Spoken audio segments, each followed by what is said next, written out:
जैसे इस दिव्य मंत्र का जाप करना आरंभ किया, ध्रुव महाराज ने जाप करते जा रहे हैं, जाप करते जा रहे हैं। जाप करते करते यमुना जी के स्नान करके ध्रुव महाराज वही विराजमान हुए एवं अपनी साधना में लीन हो गए। त्रिरात्रांते द्वितीयंचा तथा मासम षष्ठे षष्ठेर भके दिने रणतर्वाद विहिनव में नवमे हनि भक्षकः चतुर्थमपि वही मासम द्वादशे हनि। जैसे जैसे दिन व्यतीत होते जा रहे हैं, ध्रुव महाराज ने पहले भोजन लेना बंद कर दिया, उसके बाद फलाहार भी लेना बंद कर दिया, फिर जल लेना बंद कर दिया एवं अंतिम में धीरे धीरे तपस्या करते करते ध्रुव महाराज ने अपनी श्वासों को भी रोक लिया। अंगूठे पर खड़े होकर ध्रुव महाराज ने जैसे ही प्राणायाम चढ़ाया, समस्त प्राणियों की, समस्त देववृंद की, जितने भी देवता थे सभी की श्वास स्थिर हो गई। पूरे आकाश मंडल में हाहाकार मच गया, पूरे संसार में हाहाकार मच गया। देवता श्री हरि नारायण ने जैसे ही यह देखा, नैवं विदामो भगवन् प्राणरोधम् चराचरस्याखिल सत्त्वधाम्नः विधेहि तन्नो ब्रजिनाद विमोक्षम् प्राप्ता वयं त्वां शरणं शरण्यम्। जैसे ही सभी देवताओं ने देखा कि क्या हो गया, हाहाकार मच गया। जैसे ही सभी ने दर्शन किया कि ध्रुव महाराज जो वहां पर विराजमान होकर भगवान नारायण को प्रसन्न करने के लिए भगवान श्री हरि की प्रार्थना कर रहे हैं। जैसे ही भगवान विष्णु की सभी ने प्रार्थना की देवताओं में कि आप ही कुछ कर सकते हैं, क्योंकि ये ध्रुव महाराज, ध्रुव अर्थात अचल, सब कुछ त्याग कर तपस्या कर रहे हैं, आप प्रसन्न होइए। जैसे ही भगवान ने देखा, प्रभु ने तुरंत ध्रुव महाराज के सामने आकर भगवान खड़े हो गए। वही ध्रुव जिनके अंदर भगवान विष्णु विराजमान हो गए थे, शंख चक्र गदा पद्मधारी भगवान श्री हरि नारायण मंत्र जाप करते करते ध्रुव महाराज ने जिनको पा लिया था। जैसे ही भगवान नारायण ध्रुव महाराज के सामने आए, कहते हैं ध्रुव, जैसे ही बालक ने पुकार सुनी, उस ध्रुव ने अपनी तपस्या छोड़ी, जैसे ही आंखें खोली, जिस नारायण को अंदर देख रहे थे ध्रुव महाराज, उसी नारायण को जैसे ही बाहर पाया, कुछ बोल नहीं पाए ध्रुव महाराज।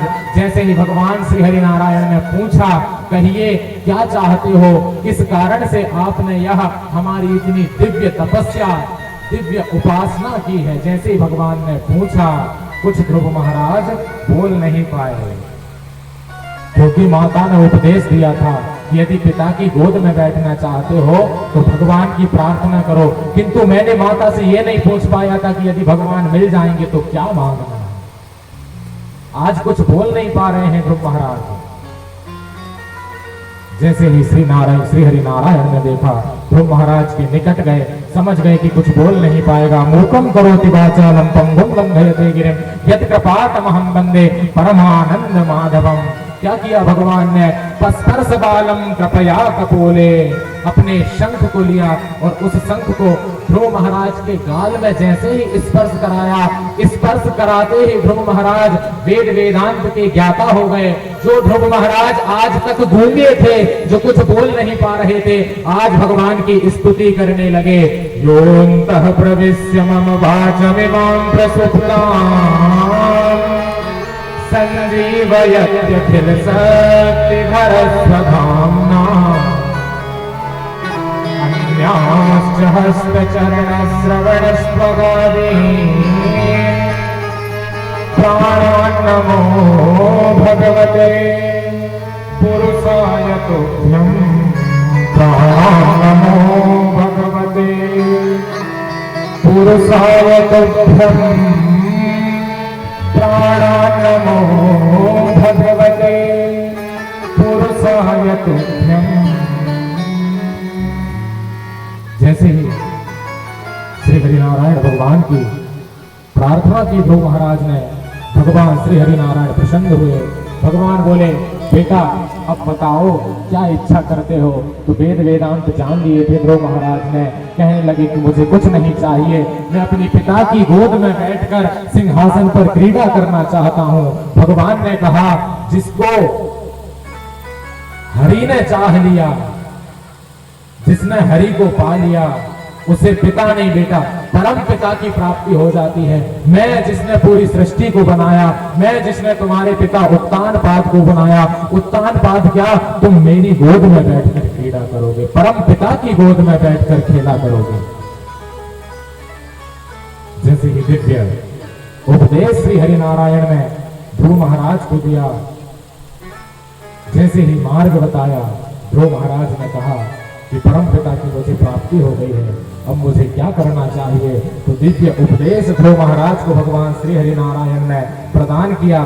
ध्रुव महाराज जिन्हें पिता ने परम पिता की गोद आज प्राप्त हुई है, उद्धार हुआ। ध्रुव महाराज के लिए विमान आए, जैसे ही विमान आए, विमान ले जाने लगे ध्रुव महाराज को। तो ध्रुव महाराज कहते हैं, मुझे उस माँ की चिंता है, आप मुझे तो ले जा रहे हैं, किंतु मैं चाहता हूँ कि मेरी माँ भी इस विमान में जाना चाहिए। पार्षद कहते हैं, चिंता मत करिए ध्रुव महाराज, आपने परम पिता को प्राप्त किया है, परम पिता को आपकी पूरी चिंता है। देखिए वो आगे एक और विमान जा रहा है जिसमें आपकी माता विराजमान है।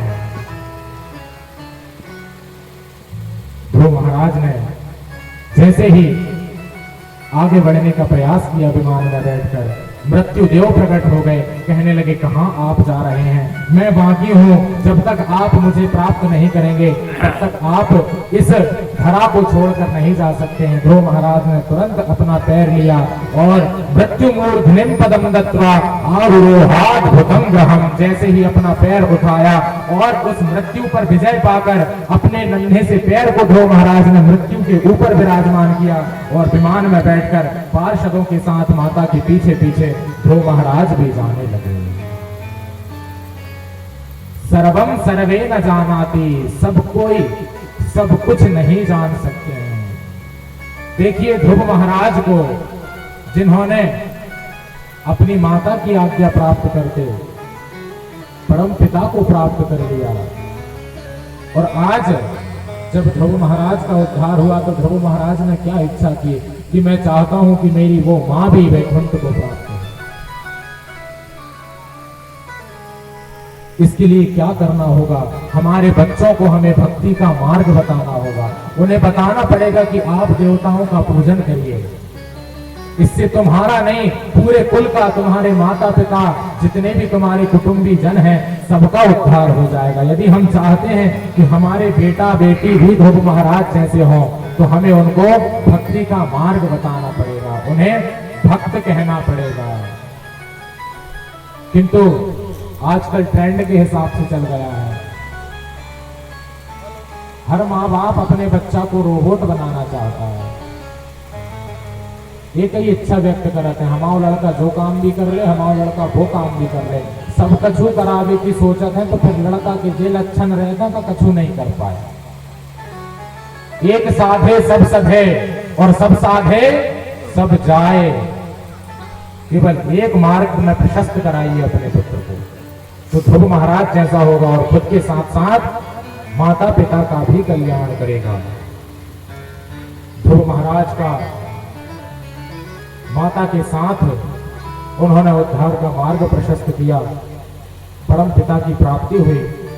इन्हीं ध्रुव महाराज के वंश में आगे चलकर परम धर्मात्मा अंग से प्रथु हुए, और इन्हीं प्रथु के नाम से हमारी इस वसुंधरा का, हमारी इस धरा का नाम पृथ्वी हुआ। और इन्हीं प्रथु महाराज ने किसानों को खेती करना सिखाया, किसानों को खेती करना सिखाया। एक दिन की बात है, प्रथु महाराज को शनकादि ऋषियों से इनकी भेंट होती है।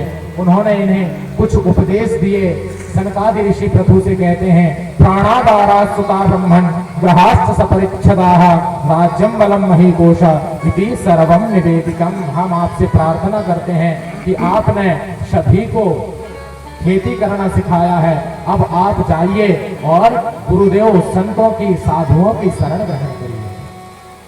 दिव्य उपदेश प्रथु महाराज को प्राप्त हुआ। आगे मैत्रेय मुनि विदुर जी से कहते हैं कि आगे प्राचीन वर्ही नामक राजा की कथा आती है, जो नित्य प्रतिदिन पुरंजन उपाख्यान के माध्यम से यह कथा